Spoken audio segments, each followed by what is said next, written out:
Regiment engine, ramjet engine बनाने पर बातचीत। ये रैमजेट, स्क्रैमजेट आपको मार्शल श्रीवास्तव हमेशा बताते रहते हैं, ये समझाएंगे आपको। ब्रह्मोस 2 के विकास को लेकर भी दोनों देशों में बातचीत। हाइपरसोनिक ब्रह्मोस 2 में स्क्रैमजेट टेक्निक, 2027 तक मिसाइल परीक्षण और तैनाती की उम्मीद। सर इसकी ये लेयरिंग है कि अगर आपके पास रैमजेट है तो आप नेक्स्ट लेवल स्क्रैमजेट बना सकते हैं, वो उसका पार्ट होता है। और अगर आपको हाइपरसोनिक मिसाइल्स बनानी है तो आपको स्क्रैमजेट और रैमजेट इंजन की जरूरत पड़ेगी, क्रूज मिसाइल्स।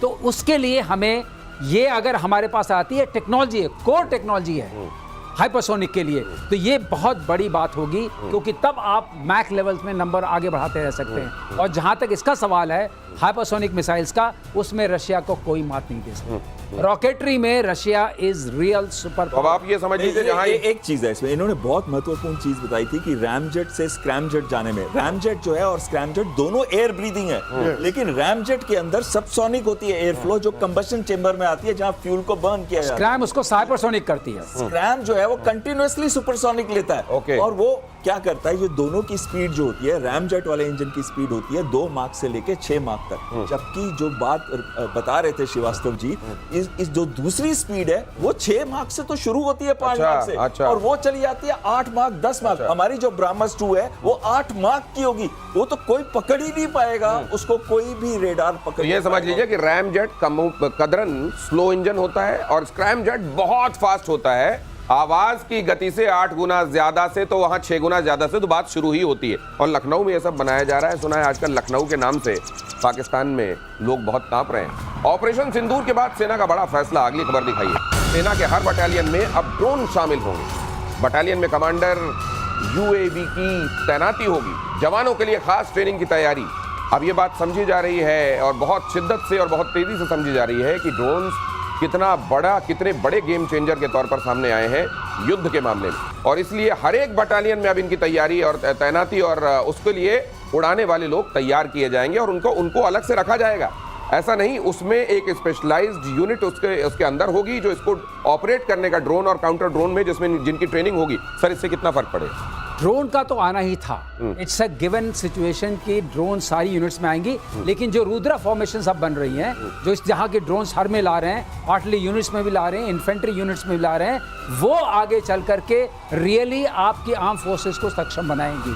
क्योंकि ये शॉर्ट रेंज की भी होंगी, मीडियम रेंज की भी होंगी, लॉन्ग रेंज की भी होंगी। और जो मेजर बड़े बड़े ड्रोन्स होंगे वो नेचुरली इंडियन एयरफोर्स के उसमें आएंगे, खाते में आएंगे।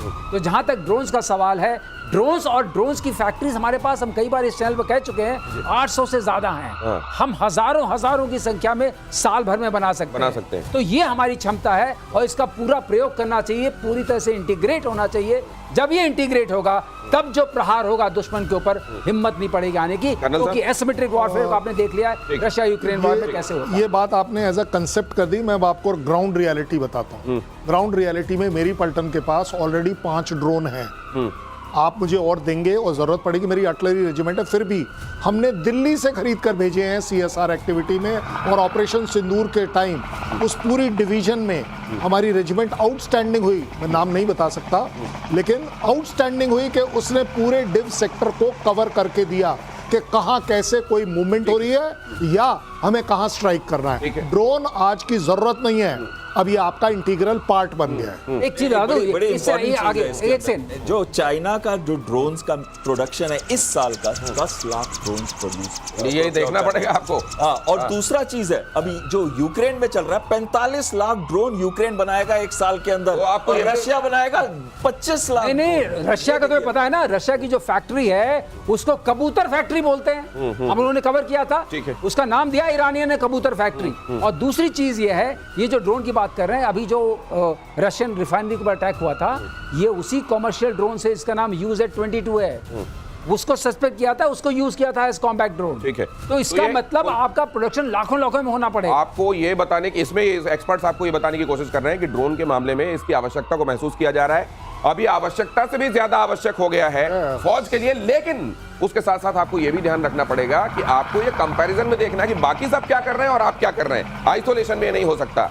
साउथ चाइना सी में चीन का दखल बढ़ा। अगली खबर देखिए, विवादित इलाके में एटमी बम वर्षक की तैनाती। एशिया मैरीटाइम ट्रांसपेरेंसी इनिशिएटिव के सैटेलाइट तस्वीर में दावा।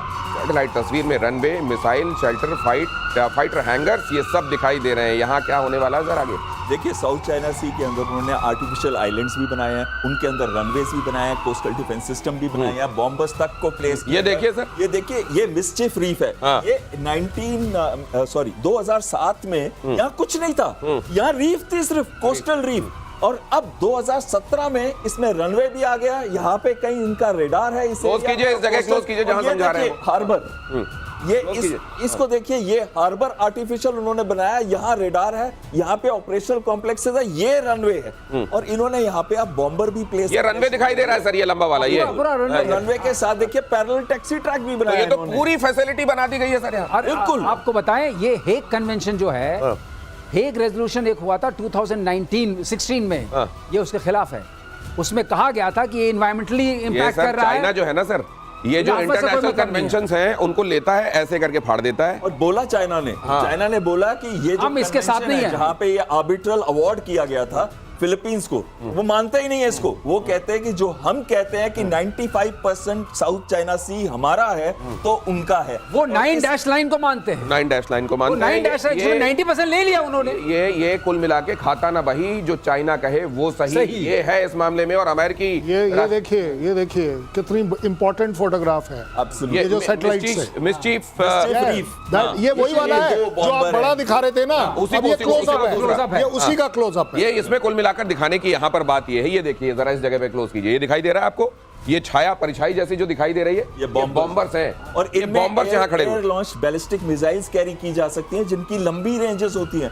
इसको फॉलो किया जाता है anti access area denial strategy के अंदर, यानी कि यहां से A to AZ, A to AZ, बिल्कुल सही करे, anti access area denial A to AD वाली स्ट्रेटजी के अंदर। उसमें क्या होता है, जो ये 9 to 11 आइलैंड बात कर रहे थे ना, डैश पॉइंट्स की, तो वो 9 to 11 डैश पॉइंट्स के अंदर किसी को भी एंटर ना कर सके, वहां पे एक्सेस डिनाई करते हैं। ये बॉम्बर्स जो है, ये एयर लॉन्च बैलिस्टिक, और एक दो नहीं है, और दिख रहे हैं 2। We are supposed to be 60-70। केवल तस्वीर में आपको 2 दिखाई दे रहे हैं, ये कम से कम 6 से 7 होंगे। नहीं, 60 से 70 है यहाँ पर अनुमान के हिसाब से। ये 2 नहीं, 60 से 70 है। तो उस पूरे इलाके में जिसको इसने ऐसे पानी में काल्पनिक लाइन खींच के वो कहता है ये 9 डैश लाइन, ये पूरा इलाका मेरा, ये पूरा इलाका मेरा, मतलब यहाँ कोई और नहीं आएगा। और यही होता है एरिया डिनाइल। और एरिया डिनाइल के लिए उसने तैनात किया है बॉम्बर।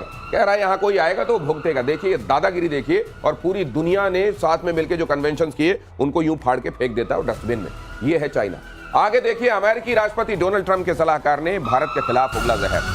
स्टीवन मिलर ने भारत पर यूक्रेन वॉर को फंड करने का आरोप लगाया। रूस से तेल खरीदकर यूक्रेन युद्ध की फंडिंग जारी है। भारत पर जुर्माना लगाने की तैयारी में बौखलाए हुए हैं ट्रंप इन दिनों ऐसे हो गए हैं कि इनको ये लग रहा है कि दुनिया में अगर कहीं कोई चिड़िया भी उड़े